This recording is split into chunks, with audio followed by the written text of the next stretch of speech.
La cucina quotidiana, buongiorno. Oggi risotto. Risotto con le testole.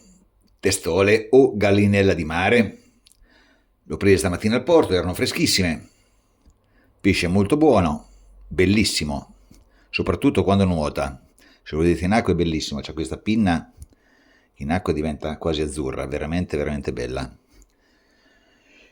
Ingredienti: oltre il riso carnaroli, le gallinelle freschissime, dell'aglio, peperoncino, poi per il brodo, per cuocere il risotto, sedano, carote e cipolla, e per il sugo invece aglio, peperoncino, pomodori e prezzemolo. Pulisco il pesce, che è la parte più rognosa. Ho pulito per bene tutti i pesci, anche le teste, ho tolto le branchie, ben puliti, molto bene, un sacco di lavoro. Naturalmente se comprate due gallinelle abbastanza grosse il lavoro non ce n'è, ma il sapore non sarà lo stesso.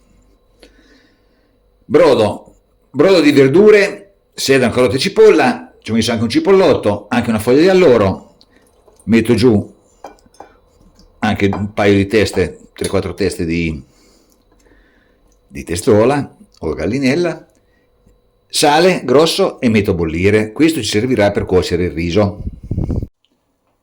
Si va a cominciare in padella: gambe del prezzemolo, peperoncino, ne ho messo 2 tipi, e un bel goccio di olio e dell'aglio, e lasciamo soffriggere piano piano.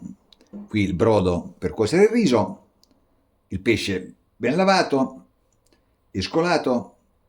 Ci siamo.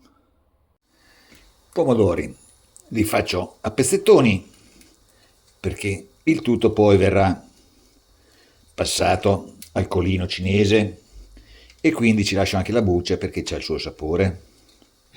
Pomodori del mio orto, ne ho presi 4 tipi, tanto per sentire tutti i gusti. Via i gambi del prezzemolo, così, anche il peperoncino tolgo, visto che è venuto su, quello rosso è più piccante. Questo è un peperoncino nero, c'ha un sapore di peperone che è una delizia, molto buono. Bene, l'olio è pronto, metto giù i pesci, li faccio tostare un attimo e poi ci diamo una bella sfumata di verdicchio. Naturalmente siamo nelle Marche, per il pesce verdicchio. Il pesce è pronto, ho cambiato fornello perché qua la fiamma è più alta e riusciamo a far evaporare il vino meglio. E giù un goccino di verdicchio e lo lasciamo sfumare. Vino è ormai evaporato, i pesci si stanno già cominciando a spappolare, giù il pomodoro, così.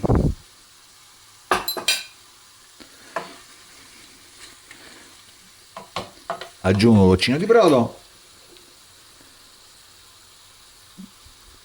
e lasciamo bollire. Ci vorrà almeno una mezz'oretta.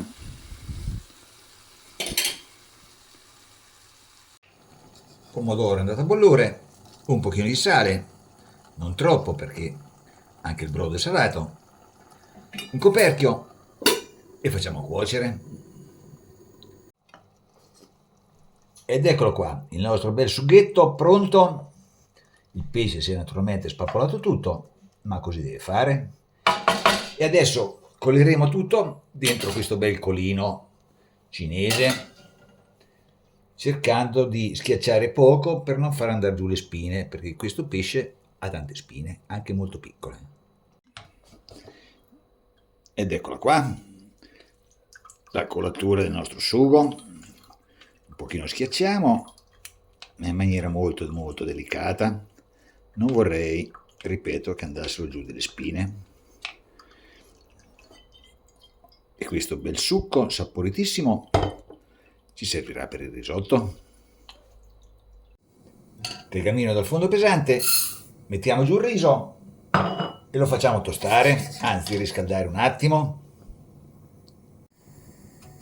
Il riso comincia ad essere caldo,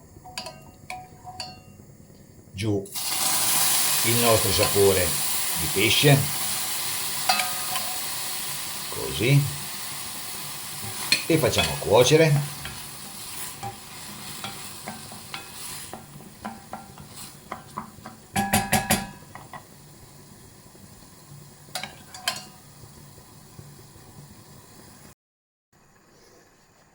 Aggiungo il brodo che abbiamo fatto qua in questo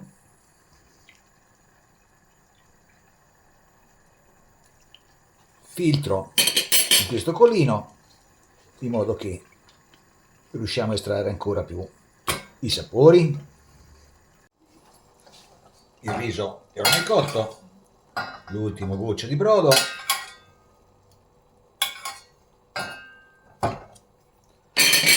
giù un po' di prezzemolo, così.